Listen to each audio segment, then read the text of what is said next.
इस वीडियो में हम लोग पढ़ेंगे प्रतिबिंब क्या होता है। हम लोग पढ़ रहे हैं फिजिक्स क्लास 10th का। ये काम देगा इंटर वाले का भी हो सकता है, ठीक है। तो प्रतिबिंब क्या होता है, कितने प्रकार का होता है। तो सबसे पहले हम लोग प्रतिबिंब बनता कैसे है इसको हम लोग समझेंगे। तो इसके लिए हम लोग क्या करेंगे, देखो एक दर्पण लेते हैं। अब दर्पण जानते हो, जो हम लोग अपना फेस देखते हैं ना, दर्पण शीशा जिसको बोलते हो वही होता है। और दर्पण क्या होता है फिर से हम लोग बताएंगे। अभी तुम्हें प्रतिबिंब पढ़ना है। तो ये है दर्पण, ठीक। अगर इसके सामने हम लोग वस्तु रख दें या हम लोग खुद इसके पास जाके खड़े हो जाएं तो हम लोग क्या देखते हैं, तो हम लोगों का शीशा के अंदर कुछ दिखाई देता है, जैसे हम होते हैं वैसे दिखाई देता है।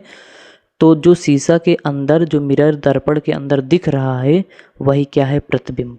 मतलब ये वस्तु है, ये इसका क्या है, प्रतिबिंब है। इस वस्तु को हम लोग बिंब भी बोलते हैं।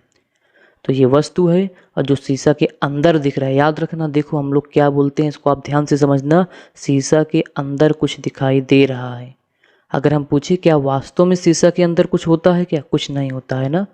तो इसका मतलब प्रतिबिंब के कुछ प्रकार होते। तो प्रतिबिंब कितने प्रकार के होते हैं, 2 प्रकार के। एक जो शीशा के अंदर, शीशा बोल रहे हैं यहाँ पे आप दर्पण समझना, जो दर्पण के अंदर बने। तो ये तो आप देख सकते हो दर्पण के अंदर, लेकिन कुछ प्रतिबिंब जो होता है वो दर्पण के बाहर बनता है। तो देखो इस दर्पण के अंदर जो प्रतिबिंब बन रहा है, हम लोग केवल इसको महसूस कर सकते हैं, देख सकते हैं, ना कि इसको टच कुछ नहीं कर सकते हो। अगर दर्पण के पीछे हम लोग जाके देखें तो वहाँ पे भी स्थित नहीं होगा, अर्थात ये प्रतिबिंब काल्पनिक है, ठीक है। तो इसको और अच्छे समझने के लिए हम लोग रियल में इसका प्रयोग करके देखते हैं।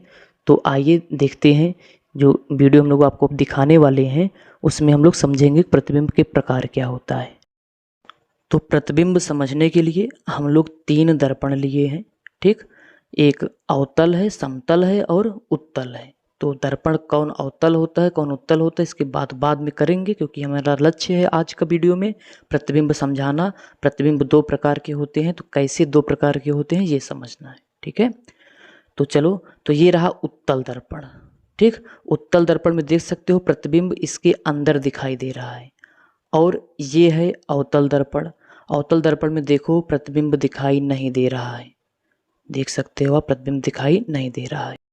तो ये है उत्तल दर्पण। उत्तल दर्पण में देख सकते हो प्रतिबिंब दर्पण के अंदर दिख रहा है।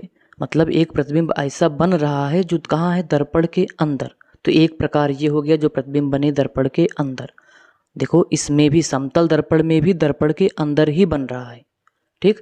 अब हम आपको एक ऐसा प्रतिबिंब दिखाएंगे, देखो ये समतल है, इसमें भी अंदर ही बन रहा है। लेकिन आप, ये तो आप अक्सर देखे हो, लेकिन अब देखो आप ऐसा प्रतिबिंब देखने वाले हो जो ये दर्पण के अंदर नहीं बनेगा। देखो एक पर्दे पे बन रहा है, देख सकते हो। अगर आपको दर्पण दिखाए तो दर्पण के अंदर नहीं बन रहा है। कहाँ पे बन रहा है भैया, ये देख सकते हो, ये एक पर्दे पे बन रहा है। यहाँ पे एक कागज़ रख दिए, दीवार है, ये पर्दे का काम कर रहा है।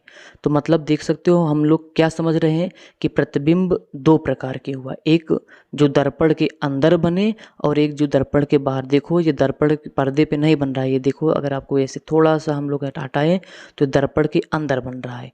तो इससे हम लोगों को ये पता चल रहा है कि प्रतिबिंब 2 प्रकार के होते हैं, एक जो दर्पण के अंदर बने, एक जो बाहर बने। जो प्रतिबिंब दर्पण के अंदर बनेगा उसे हम लोग आभासी या काल्पनिक प्रतिबिंब बोलते हैं। और जो दर्पण के बाहर बने, अर्थात पर्दे पर बने, उसे हम लोग क्या बोलते हैं, वास्तविक। क्योंकि हम लोग इसको टच कर सकते हैं, देखो इसको हम लोग टच कर सकते हैं। लेकिन जो दर्पण के अंदर है उसे हम लोग केवल कल्पना कर सकते हैं। तो प्रतिबिंब 2 प्रकार के, एक काल्पनिक और एक।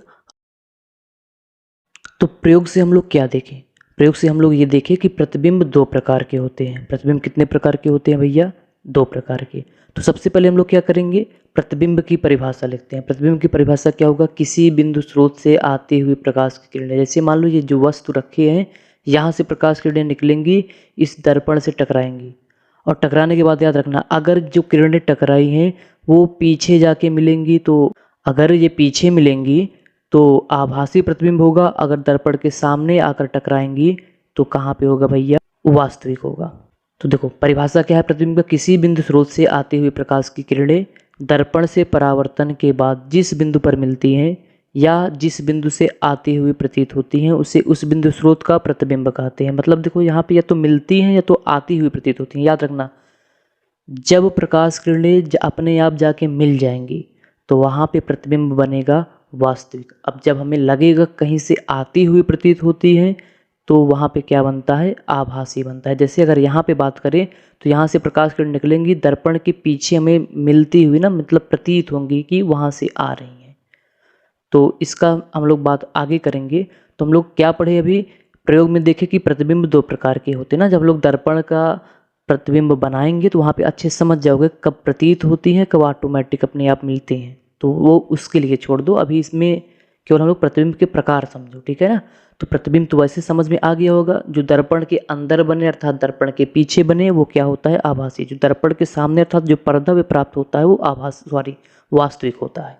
एक बार वीडियो एक बार और देख लीजिएगा तो अपने अच्छे समझ जाओगे। तो प्रतिबिंब दो प्रकार के, पहला क्या होता है, वास्तविक होता है, और दूसरा क्या होता है भैया, आभासी।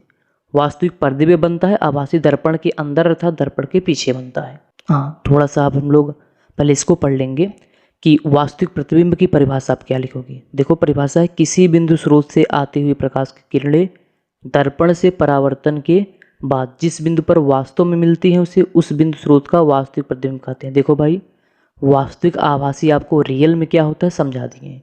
ये विज्ञान के फिजिक्स के हिसाब से परिभाषा लिखा गया है, आपको इसको याद रखना पड़ेगा। और इसको समझ सकते हो कब, जब हम लोग दर्पण में प्रतिबिंब बनाएंगे तब। तो उसके लिए केवल भी परिभाषा देखो, छोड़ दो उसके लिए जब हम लोग पढ़ेंगे तो अपने आप समझ जाओगे, ठीक।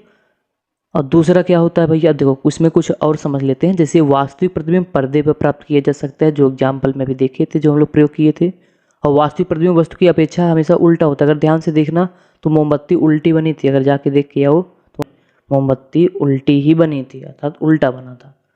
तो दूसरा आभासी प्रतिबिंब, आभासी प्रतिबिंब किसी बिंदु स्रोत से, परिभाषा होगा इसका, किसी बिंदु स्रोत से आती प्रकाश की किरणें दर्पण से परावर्तन के बाद जिस बिंदु से आती हुई प्रतीत होती है उसे इस बिंदु स्रोत का आभासी प्रतिबिंब कहते हैं। तो ये परिभाषा हम फिर से बता रहे हैं, परिभाषा केवल ऐसे समझ लेना, वास्तव में हम समझा दिए हैं क्या होता है।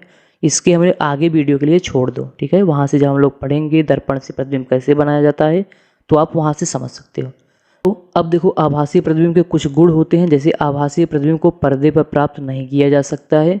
दूसरा क्या है, आभासी प्रतिबिंब वस्तु की अपेक्षा हमेशा सीधा बनता है। तो सब जब हम लोग बनाएंगे तो वहाँ पे अच्छे से समझोगे। हम लोग बात कर लेते हैं वास्तविक प्रतिबिंब तथा आभासी प्रतिबिंब में अंतर क्या होता है।